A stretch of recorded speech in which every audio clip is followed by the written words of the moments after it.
Every year at auto shows around the world, car makers introduce dozens of new cars.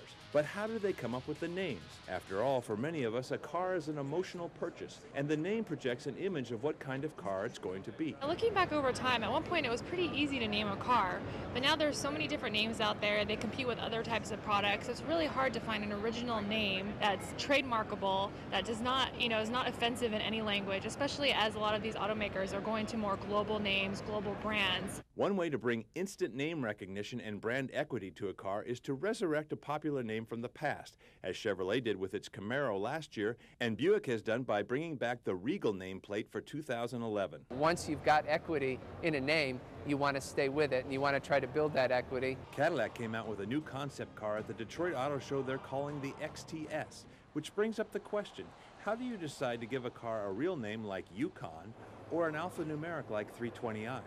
If you're in a mainstream brand, it's likely that you're going to want to pick a noun name for your car. Equinox, Mustang, Corolla, these would be examples. And if you ask people what they drive, they're typically going to come back and tell you that brand. When you get into luxury cars, whether it's a Mercedes E350 or a Cadillac SRX, pretty much they always come back with an answer that is the make-level brand. I drive a Cadillac or I drive a BMW.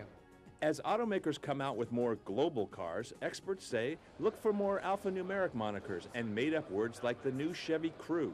I'm Chris Hansen.